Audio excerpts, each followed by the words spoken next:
चंदन के कुरकुरे मोमोज का ठेला बहुत बढ़िया चल रहा था। शाम के 6 बजते ही उसके ठेले पर ग्राहकों की भीड़ लग जाती थी। चंदन खूब मेहनत से कुरकुरे मोमोज बनाता और ग्राहकों को देता। चंदन की एक खासियत थी, वो कुरकुरे मोमोज बनाने के लिए जो भी सामान इस्तेमाल करता था वो बहुत ही बढ़िया क्वालिटी का होता। उसकी यही खासियत लोगों को बहुत पसंद आती थी। धीरे धीरे चंदन के कुरकुरे मोमोज इतने फेमस हो गए कि अब वो ऑफलाइन के साथ साथ ऑनलाइन डिलीवरी भी देने लगा। चंदन भैया, 1 प्लेट कुरकुरे मोमोज लगाना। अभी लगाता हूँ। आपकी कितनी प्लेट करनी है? भैया 3 प्लेट लगानी है। हाफ प्लेट में कितने मोमोज हैं? अब हाफ प्लेट में 4 और फुल प्लेट में 6 मोमोज हैं। एक काम करो, फुल 3 प्लेट लगा दो है। चंदन रोजाना ऐसे ही मेहनत से काम करता। अब उसने अच्छे पैसे कमाने शुरू कर दिए थे। चंदन रोजाना सुबह सुबह ही कुरकुरे बनाने का सामान लेने बाजार चला जाता था। ताजी ताजी हरी सब्जियां, पनीर, तेल, बाकी की सामग्री जो भी उसे चाहिए होती थी वो बहुत ही बढ़िया किस्म की खरीद लेता था। एक दिन एक लड़का चंदन की दुकान पर आया। वो बहुत परेशानी की हालत में था। भैया कोई काम दे दो, मैं बहुत बीमार हूँ, मुझे पैसे की बहुत जरूरत है। इस शहर में नया आया हूँ, बहुत लोगों से काम मांगा पर किसी ने भी काम नहीं दिया। तुम्हारे बारे में यहाँ के लोगों से सुना था। भैया मैं मेहनत से काम करूंगा, तुम्हारे यहाँ काम करके मुझे 2 वक्त की रोटी मिल जाएगी और मेरी बूढ़ी माँ भूखी भी नहीं रहेगी। फटे हाल कपड़ों में रोते हुए लड़के को देखकर चंदन को दया आ गई। चंदन को वैसे भी किसी लड़के की जरूरत थी जो काम में उसकी मदद कर सके। ठीक है, तुम मेरे पास काम कर सकते हो, लेकिन काम पूरी ईमानदारी से करना। तुम्हारी किसी भी गलती के कारण मेरे ठेले का नाम खराब नहीं होना चाहिए। नहीं नहीं भैया, आप चिंता मत करो, मैं पूरी मेहनत से काम करूंगा। चंदन रघु नाम के उस लड़के को अपने ठेले पर काम दे देता है। रघु के आ जाने से चंदन को बहुत सहारा मिल गया। चंदन जब बाजार जाता तो रघु को भी अपने साथ ही ले जाता। धीरे धीरे रघु चंदन के साथ रहकर सारा काम सीख गया। अरे वाह रघु, तू तो बहुत बढ़िया कुरकुरे मोमोज बनाने लगा है। मास्टर हो गया तू तो अब। चंदन भैया सीखा तो आपसे ही है ना।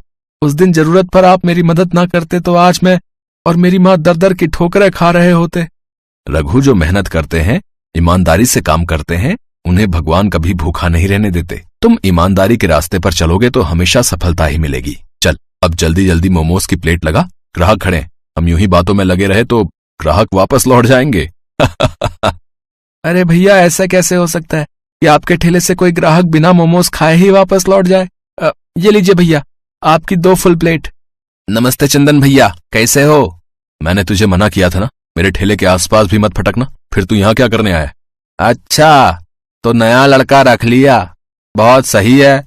मुझे तो तुमने काम से निकाल दिया, जबकि मेरी कोई गलती भी नहीं थी। क्यों? तूने कुरकुरे मोमोज बनाने के लिए पुराना पनीर इस्तेमाल नहीं किया था? तेरे कारण मेरे कितने ग्राहक छूट गए। बेईमानी करने वालों की यहाँ कोई जगह नहीं है। मैंने तेरे साथ सही किया। अभी काम का टाइम है, अभी जा यहाँ से। अरे 1 प्लेट कुरकुरे मोमोज तो खिला दो, पैसे दे रहा हूँ, मुफ्त में नहीं खा रहा। रघु, इसे कुरकुरे मोमोज की प्लेट बनाकर दे दे, खाकर चला जाएगा। उस लड़के का नाम रमेश था। वो बहुत बेईमान था। कुछ समय पहले वो चंदन के ठेले पर नौकरी करता था, पर उसने बेईमानी की और चंदन को बाजार से मिलावटी सामान लाकर दिया, जिस कारण चंदन के मोमोज का स्वाद बदल गया और उसके काफी ग्राहक छूट गए। चंदन ने एक बार फिर से अपनी मेहनत और लगन से कुरकुरे मोमोज बनाए। आज फिर उसका काम अच्छा चल रहा था, क्योंकि उसके पास रमेश जैसा बेईमान नौकर नहीं था। रमेश कुरकुरे मोमोज खाकर चला जाता है। अगले दिन चंदन काम पर थोड़ा देर से आया। इतनी देर में रघु ठेला तैयार कर चुका था। अरे घर में आज गांव से माँ बाबूजी आए हैं, बस इसी चक्कर में सारे काम लेट हो गए। तुमने सब कुछ तैयार कर लिया ना? हाँ भैया, मैंने मोमोज तैयार कर लिए हैं, बस आपका ही इंतजार कर रहा था। भैया ये सुबह जो सामान लाया था उसके पैसे बच गए थे, ये रख लो। अच्छा, ला दे। चंदन भैया 2 प्लेट कुरकुरे मोमोज लगा दो। अभी लगाता हूँ भैया। तभी ग्राहक मोमोज खाते ही गुस्से में चंदन पर भड़कने लगा।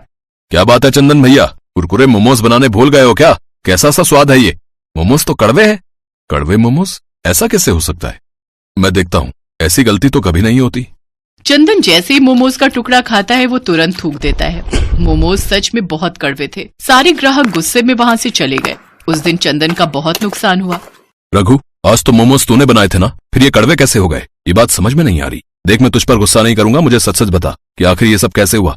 चंदन भैया मेरा यकीन करो, मैंने वैसे ही मोमोज बनाए जैसे आपने मुझे सिखाए थे। मैं तो सब कुछ ठीक से ही तैयार कर रहा था। पर एक मिनट चंदन भैया, जब मैं मोमोज बना रहा था तभी वो रमेश आया था। उसके हाथ में करेले का जूस था। मेरे से पूछ रहा था कि अभी मोमोज बनने में कितना समय है। मैंने कहा कि अभी थोड़ा टाइम लगेगा, तो मुझसे गिलास मांगने लगा। बोला कि जूस थैली में लाया हूँ, गिलास में डालकर करेले का जूस पी लूंगा। कहीं ये गड़बड़ उसी ने तो नहीं की, क्योंकि उसने मेरे सामने जूस पिया नहीं था। और सच कहूं तो मेरा ध्यान भी नहीं गया था। भैया मुझे इसमें उसी की कोई चाल लगती है। मुझे सब कहानी समझ आ गई है। वो बदमाश अपना बदला ले रहा है, पर मैं ऐसा होने नहीं दूंगा। उसकी तो अच्छे से खबर लूंगा। मैं अभी पुलिस स्टेशन जाता हूँ। रमेश पुलिस के सामने अपने आप सच उगल देगा। चंदन भैया, मैं भी आपके साथ चलता हूँ। चंदन रघु के साथ पुलिस स्टेशन जाता है और रमेश के खिलाफ रिपोर्ट लिखवाता है। पुलिस के डर से रमेश सब सच उगल देता है कि उसने ही मोमोज के मसाले में करेले का जूस डाला था। चंदन भैया, एक बात पूछूं? जब ग्राहक गुस्से में मोमोज वापस करके गए तो आपने मेरे ऊपर बिल्कुल भी गुस्सा नहीं किया, जबकि वो मोमोज तो मैंने ही बनाए थे। रघु, ईमानदारी और बेईमानी दोनों इंसान के चेहरे पर नजर आ जाती है। मैं तुम्हें पिछले 2 महीने से जानता हूँ। जब तुमने सुबह मुझे बाकी के बचे हुए पैसे लौटाए तो वो उतने ही थे लगभग जितने मेरे खुद के लगा करते थे। तुम्हारी ईमानदारी तो उसी समय साबित हो गई थी, इसलिए मैं पहचान गया कि बात कुछ और है। खैर चिंता मत करो, अब रमेश को सजा मिल गई है। अब 2-3 महीने जेल में रहेगा तो आराम से सुधर जाएगा। रघु चंदन के साथ वापस लौटता है। ग्राहकों को भी ये सच्चाई पता चल चुकी थी, इसलिए फिर से वही भीड़ चंदन के कुरकुरे मोमोज के ठेले पर लगने लगी जैसे हमेशा लगती थी।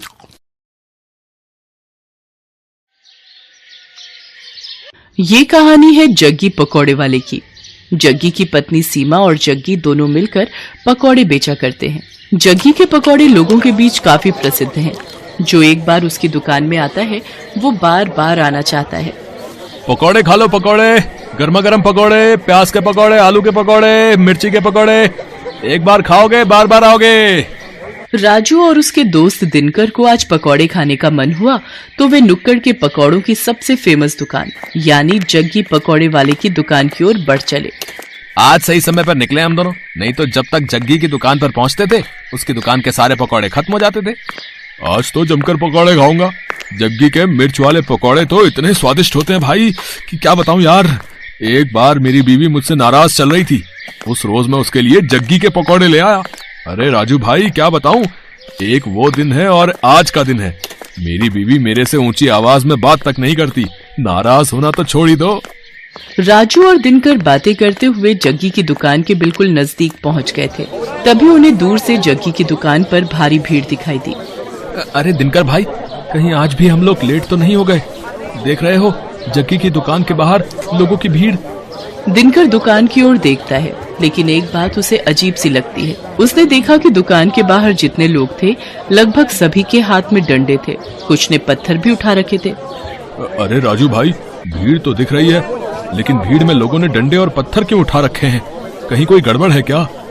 उन्हें कुछ समझ आता उससे पहले लोगों के जोर जोर से चिल्लाने की आवाज आने लगी और सभी गुस्से में कह रहे थे, मारो मारो मारो, इसे छोड़ना नहीं है, मार इसको, मार मार। उसके बाद दिनकर और राजू ने देखा कि वहाँ खड़ी भीड़ जग्गी को दुकान से खींचकर बाहर निकाल रही है। बाहर निकल, बाहर निकल, निकल। आज हम तुम्हें तुम्हारी हरकतों की वो सजा देंगे कि तू जिंदगी भर याद रखेगा। ये कहकर भीड़ में खड़े एक आदमी ने डंडे का जोर का प्रहार जग्गी पर किया। जग्गी दर्द से कराहने लगा। उसके बाद तो कई लोग डंडे से उसे मारने लगे। उसके सिर से खून निकलने लगा। वो लोगों के आगे हाथ जोड़कर माफी मांगने लगा। छोड़ दीजिए मुझे। तुम्हें छोड़ दूं? हैं? तुम्हारे जैसे बेशर्म पकौड़े वाले को छोड़ना मतलब तुम्हें गलत काम करने की छूट देना। ये कहकर भीड़ में से ही एक आदमी ने अपने हाथ में लिया पत्थर उठाया और उसकी ओर तान दिया। ये देखकर जग्गी दुकान से निकलकर तेजी से भागने लगा। ये लोग तो मेरी जान ही ले लेंगे। मुझे किसी भी तरह यहाँ से निकलना होगा।